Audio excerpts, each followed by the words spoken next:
ሰላም ጤና ይስጥልኝ ውድና የተከበራችሁ ቤተሰቦቼ ሁላችሁንም ሰላም ብያለሁ። ብያላችሁበት ሰላማችሁ ይብዛ። ለቻናሌ አዲስ ከሆናችሁ ላይክ እና ሰብስክራይብ ማድረጋችሁን አትርሱ እያልኩኝ ዛሬ በአዲስ ቪዲዮ መጥቻለሁ። ዛሬ የመጣሁበት አዲስ ቪዲዮ እንግዲህ ትናንትና አንድ ነገር ብዬ ነበረ፣ አጭር ቪዲዮ ሰርቼ ማለት ነው።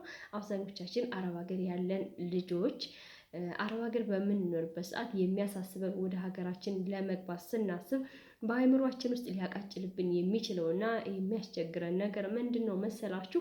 ያንን ነገር ትናንትና ትንሽ ጨረፋ አድርጌ ነግራችሁ ነበረ። እሱም ምንድነው ለአክስቴ፣ ለአጎቴ፣ ለወንድሜ፣ ለእህቴ፣ ለአክስቴ ምን ይዤላቸው ልግባ፣ ስጦታ ምን ልስጣቸው የሚለው ነገር ሁላችንንም በአእምሯችን መጥቶ ያቃጭልብናል ማለት ነው። እውነት ለመናገር ይሄ ሀሳብ ሁላችሁም በሚባል ደረጃ ብትሰሙትና ብታዳምጡት ከልብም ብታስተውሉት ይጠቅማቸዋል ብዬ ነው እኔ የማስበው ማለት ነው። ምክንያቱም እኔም አንዷ እንደናንተ አረብ ሀገር በነበርኩበት ሰዓት ወደ ሀገሬ ለመግባት ሳስብ ለአክስቴ፣ ላጎቴ ምናምን በቃ ምን ይዤላቸው ልግባ፣ ምን ስጦታ ልስጣቸው ብዬ ነበር የማስበው። ያ ነገር ደግሞ አሁን ላይ ሳስበው ምን ነው ባላሰብኩት ኖሮ ብዬ ነው የምለው ማለት ነው። ምክንያቱም እናንተ አንድና አንድ ማሰብ ያለብን እኛ እዛ ሰው ሀገር ላይ ሆነን አገሬ ገብቼ ምን እሰራለሁ፣ ምን ሊኖረኝ ይገባል፣ ምንስ ማድረግ አለብኝ። ምክንያቱም እኛ ሀገራችን ስንገባ ከዜሮ ነው የምንጀምረው። እዛ ግን ሀገራችን ላይ ያሉ ቤተሰብ ዘመዶቻችን እነሱ ኑሯቸውን እየኖሩ ነው። እኛ ግን ገና ሀ ብለን እንደ አዲስ ነው ኑሮን የምንጀምረው። ስለዚህ ለራሳችን ማሰብ አለብን። እኛ ተጨንቀን እኛ ተጠበን፣ እውነቴን ነው የምላችሁ። እኛ እኮ በጣም እናስባለን፣ እንጨነቃለን እና ውስጣችን በጣም ደግና ሩህሩህ ነው። ግን እነሱ አስበውልናል፣ ተጨንቀውልናል ኦልሞስት አይሉንም በጭራሽ ማለት ነው። እንደምናስባቸው ራሱ አይገባቸውም። ስለዚህ የኛ ሀሳብ ከንቱ ነው ማለት ነው። ራሳችንን ዝም ብሎ በሜዳ ነው የምናስጨንቀው።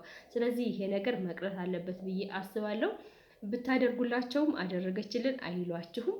የፈለገ እንኳን አይደለም ብራችሁን፣ እንኳን አይደለም ገንዘባችሁን፣ እንኳን አይደለም ወርቅ ብትሰጧቸው ራሱ ሰጠችን አይሏችሁ። ምን አድርጋልኛለች፣ ምን አደረገችልኝ ነው የሚሏችሁ። እውነቴን ነው የምላችሁና እኔ ብዙ ሰው አድርጎላቸው ግን ይሄን አደረገችልኝ ብለው እነዛ ሰዎች ቢያንስ እንኳን ይሄን እኮ አድርጋልኛለች እዛ በነበረችበት ሰዓት አይሏችሁ። የእውነቴን ነው የምላችሁ።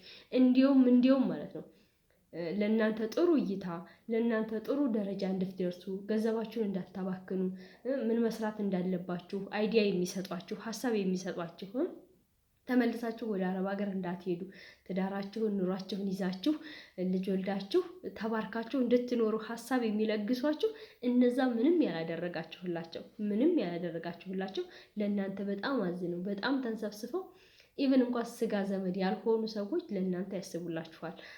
እንዴ ልጅ ውለጂ፣ ይሄንን ስሪ፣ ይሄን ብትሰሪ ያዋጣሻል፣ ወደዛ ተመልሰሽ ድጋሚ እንዳትሄጂ ብለው ሀሳብ ይቀርባሉ። እናንተ ግን እዛ አረብ ሀገር ሆናችሁ የተጨነቃችሁላቸው የተጠበባችሁላቸው ሰዎች ማለት ነው እናንተን ጭራሽ ለሌላ ሰው ምን አድርጋልኛለች ሄዳ ብትመጣ ምናምን ነው የሚሏቸው። እኛ እኮ መጀመሪያ የሄድነው ለራሳችን ነው የሄድነው። ግን አዛኝነታችን፣ ሩህሩህነታችን ለሌሎች ሰዎች እንድናስብ ስለሚያስገድደን ነው የምናስበው። ያ ነገር መቅረት አለበት ብዬ ነው የማስበው። ማንም ሰው እውነቴን ነው የምላችሁ ሲኖራችሁ ነው የሚወዳችሁ። ከሌላችሁ ማንም ሰው ሊወዳችሁ አይችልም። እጃችንና እግራችሁን ይዛችሁ ብትገቡ ገንዘብ ከሌላችሁ ማንም ሰው አይጠጋችሁም። ስለዚህ ዋናና ወሳኝ ነገሩ ገንዘብና ገንዘባችሁ ነው። ከገንዘባችሁ ጋር ብቻ የእውነቴን ነው የምላችሁ ለከልየ ልብስ፣ ለከልየ ጫማ ምናምን ኢቭን እዚህ ሀገር እየኖሩ ራሱ ጽድት ብለው ነው የሚኖሩት። የሚለብሱት ልብስ ከኛ ጋር አይመጣጠንም፣ አይወዳደርም። ስለዚህ ቅድሚያ ለራሳችሁ መስጠት አለባችሁ። እከሌ ምን ትለኛለች፣ ምን ይዤ ልግባ እያለ አብዛኛውን ሰው ደግሞ እዛው እያስቀረ ያለው ለከልዬ ይሄን ገዝቼላት እከልዬ ምን ትለኛለች የሚለው ነገር ነው። ስለዚህ ያ ነገር መቅረት አለበት። አንደኛ ነገር ራሳችሁን ማሰብ፣ ቅድሚያ ራሳችሁን ማኖር፣ ለራሳችሁ መኖር እንዳለባችሁ ማሰብ አለባችሁ እንጂ እነዛ ሰዎች ብታደርጉላቸው ባታደርጉላቸው ለእናንተ ኢቭን ምንም ነገር የሚቆነጥሩላችሁ ነገር የለም። ቢቸግራችሁ ምንም አይሰጧችሁ። የእውነቴን ነው የምላችሁ። ተነጥፋችሁ አድርጋችሁላቸው ትዳር ይዛችሁ ሽሮ በርበሬ ቢያንሳችሁ የምትጎርሱት የዕለት ብታጡ ማለት ነው አይሰጧችሁም። የእውነቴን ነው የምላችሁ አይሰጧችሁም። እንዴ ሄዳ አይደል እንዴ መጣችሁ ይሄን ያህል ዓመት ሰርታ የት አድርገው ነው ዛሬ ቸገረኝ ብላ ምናምን የምትለው ብለው ጭራሽ እናንተን ነው የሚያጣጥሉት። እና ለኛ ይሄንን አድርጋልን ነው ለኛ እኮ ይሄንን ሆናልናለች በዛ ጊዜ በዛ ሰዓት ብለው አይሏችሁም። ስለዚህ ማኖርና መኖር ያለባችሁ ቅድሚያ ለራሳችሁ ነው። ቅድሚያ ለራሳችሁ ራሳችሁ ተጣጥራችሁ ይነስም ይብዛም ሰው እንደ ቤቱ ይኖራል። የእውነቴን ነው የምላችሁ። ማንም ሰው አረብ ሀገር ላይ እንዲኖር አልተፈጠረም። እኛም እንደነሱ ሰዎች ነን። አገራችን ላይ መኖር አገራችን ላይ ደስታን ማየት እንፈልጋለን። ከኛ የሚፈልጉት አረብ ሀገር ሄደን ስንመጣ ወይም ደግሞ እዛም ሆነን የሚፈልጉት ገንዘባችንና ገንዘባችንን ነው አብዛኛው በሚባል ደረጃ። ስለዚህ እናንተ ማድረግ ያለባችሁ ከዛ ስትመጡ ማድረግ ላለባችሁ ለእናት ለአባታችሁ ለተወሰነ ካደረጋችሁ፣ ከዛ ውጪ እናት አባትም ቢሆን መስፈርት አለው። እናንተ ኖሯችሁ እናንተ ካላችሁ በኋላ ራሳችሁን ከቻላችሁ በኋላ ለነዛ ሰዎች አድርጉላቸው። እውነቴን ነው የምላችሁ፣ ስጧቸው። ያን ጊዜ እነሱም ይደሰታሉ፣ እናንተም ባደረጋችሁት ነገር ትደሰታላችሁ እንጂ ምንም ሳይኖረን ገና ምንም መሰረት ሳይኖረን ለእነሱ ሰጥተን እኛ በኋላ እጃችንን ብናጨበጭብ እነሱ ለእኛ ምንም አንመስላቸውም። ስታገኝ በትና አትይዘውም ነበር ወይ ለእኔ ምን አድርጋልኛለች እያሉ መሳቂያ መሳለቂያ ነው የሚያደርጉን። ይሄ ነገር በጣም እውነቴን ለመናገር ብዙዎች እንደገቡ ይሸወዱና ይበትኑና ከዛ ከ3 ወር ከ4 ወር በኋላ ከጨረሱ በኋላ ድጋሚ ወደ አረብ ሀገር ሲመለሱ እነዛ ሰዎች ኢትዮጵያን ይጣሉ። እነዛ ሰዎች ኢትዮጵያ ውስጥ መኖር እንደማይችሉ አድርገው ይቀርጹናል። እኛ መኖር እንችላለን። ነገር ግን መኖር የማያስችለን እጃችንና ሩህሩህነታችን፣ ደግነታችን በታኝ ስለሆንን ላገኘነው ስለምንበትን ነው። እና የሚጠቅማችሁን ነገር ማድረግ ነው ያለባችሁ። የማይጠቅማችሁን ነገር አታደርጉ። የሚጠቅማችሁ ነገር አንድና አንድ ገንዘባችሁን መያዝ። ሌላ በጣም ሲበዛ ልብስ መሰብሰብ ምንም አይሰራም። የእውነቴን ነው የምላችሁ። ኢትዮጵያ ውስጥ ያለ ልብስ በጣም ይጸዳል፣ ኳሊቲ ነው። በቃ ኢትዮጵያ ውስጥ የሌለ ነገር ምንድን ነው ብላችሁ ብትጠይቁኝ ነው የሚሻለው። ምንም የሌለ ነገር የለም። ሁሉ ነገር ዘጭ ነው። የሚያስፈልጋችሁ ገንዘብና ገንዘብ ብቻ ነው። ገንዘብ በሄዳችሁበት ቦታ ያስፈልጋችኋል። ኢቭን ገንዘቡን እንኳዛችሁ መምጣት ካልቻላችሁ ወርቅ ገዝታችሁ ብትመጡ ይጠቅማችኋል። የእውነቴን ነው የምላችሁ። ወርቅ ገዝታችሁ ብትመጡ ይጠቅማችኋል። ለእናንተ ዋስ ይሆናችኋል። ብትታመሙ እንኳን ድንገተኛ ክፍል ብትገቡ ራሱ ገንዘብ ያስፈልጋችኋል። በአሁኑ ሰዓት ገንዘብ በጣም በጣም በጣም በጣም እንዴት ብዬ ልንገራችሁ አስፈላጊ ነው። መቼም ጊዜ ቢሆን ገንዘብ ያስፈልጋል። ግን ሐኪም ቤት እንኳን ብትገቡ እናንተ ጤናችሁን ለማወቅ እንኳን ደህና ሐኪም ቤት ከገባችሁ እውነቴ ነው ከ50 ሺህ ብር በታች ከ60 ሺህ ብር በታች ሕክምና አታገኙም። ስለዚህ ለዛ ነገር ደግሞ ገንዘብ ያስፈልጋችኋል። እናንተ እንደደረሳችሁ ገንዘባችሁን በትናችሁ ከዚያ ከበተናችሁ በኋላ የሆነ ሰዓት ላይ ክፉን ያርቅ ፈጣሪ ብትታመሙ ሐኪም ቤት ብትሄዱ መታከሚያ ከሌላችሁ ሐኪም ቤቱ ራሱ አያክማችሁም። አሁን ላይ ትንሽ የግል ሐኪም ቤት ብላችሁ ብታስቡ ራሱ የግል ሐኪም ቤት ራሱ ይሄን ያህል ቢያንስ ማሳጅ ራሱ አልጋ ከያዛችሁ 30 ሺህ ብር ይቀበላችኋል። ከዛ ህመሙ እየታየ ትጨምራላችሁ። ያንን 50 ሺህ ብር 100 ሺህ ብር ብሏችሁ ከሌላችሁ ከዛ ሐኪም ቤት ትወጣላችሁ። ከዛ እናንተ ህይወታችሁ አደጋ ላይ ነው። ስለዚህ ለመኖርም ራሱ ለህይወታችን ዋስትናም ራሱ ገንዘብ ነው። ስለዚህ ገንዘባችሁን ያዙ።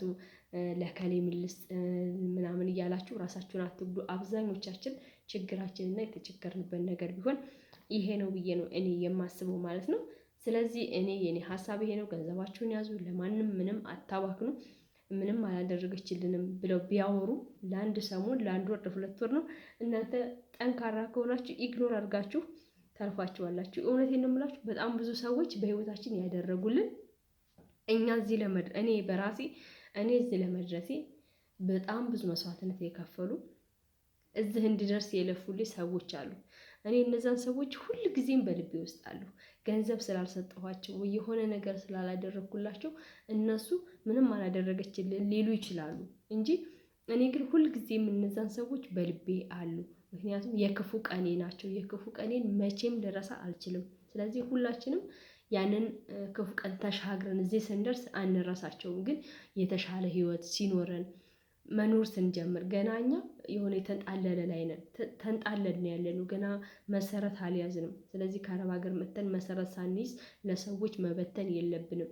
ራሳችንን መሰረት አስይዘን ከዚያ በኋላ ለሰዎች ብናደርግ ለሰዎች ብንሰጥ ምንም ማለት አይደለም። ግን መጀመሪያ ለራሳችን መሰረት ይኖረን እንጂ እነዛን ያደረጉልን ሰዎች በዙሪያችን የነበሩ ሰዎች ወድቀን በነበረ ሰዓት ሰው በሌለን ሰዓት ሰው ሆነው የተገኙትን ሰዎች አንረሳቸውም። እኔ መቼም ልረሳቸው ስለማልችል ማለት ነው። እና ግን መጀመሪያ ለራሳችን መሰረት ይኖረን ለራሳችን ቦታ ይኑረን፣ ቦታ እንያዝ። ከቦታ ከያዝን በኋላ ለሰዎች ማድረግ ምንም ነው ማለት ነው። ይህን እላችኋለሁ። ቪዲዮ አበዛሁባችሁ፣ በጣም ይቅርታ፣ ግን ይጠቅማችኋል ብዬ ስላሰብኩ ነው። ሌላ ደግሞ ሀሳብ አስተያየታችሁን መስጠት ትችላላችሁ። እናንተ የሚመስላችሁንና በመሰላችሁ ነገር ሀሳብ አስተያየት ሰጣችሁ፣ እኔ ደግሞ በዛ ሀሳብ ያለኝን ሀሳብ እንደማካፈላችሁ ተስፋ አደርጋለሁ ማለት ነው። እና ስለዚህ ወደ ሀገር መግባት ለምትፈልጉ ልጆች ብዙ አታስቡ፣ አትጨነቁ። ሀገር ገብታችሁ መኖር እንደምትችሉ እራሳችሁን ማሳመን አለባችሁ። ብዙ ነገር መኖር ይቻላል፣ መኖር አይቻልም ሳይሆን መኖር ይቻላል ነው የምለው። ስለዚህ ስለ ሁሉም ነገር መጠየቅ ከፈለጋችሁ ሀሳብ አስተያየት ስጡ። እኔ በዛ ነገር ቪዲዮ እሰራላችኋለሁ። ከአሁን በኋላ እንደ እግዚአብሔር መልካም ፈቃድ እናንተን የሚጠቅማችሁን ነገር እናንተ በምትጠይቁኝ ነገር መልስና ሀሳብ የምትጠይቁኝን ነገር ለማቅረብ ዝግጁ ነኝ እላችኋለሁ። እህቶቼ ወንድሞቼ፣ በጣም አመሰግናለሁ አብራችሁኝ ስለነበራችሁ። መልካም ጊዜ ይሁንላችሁ። ከልብ አመሰግናለሁ። ባይ ባይ።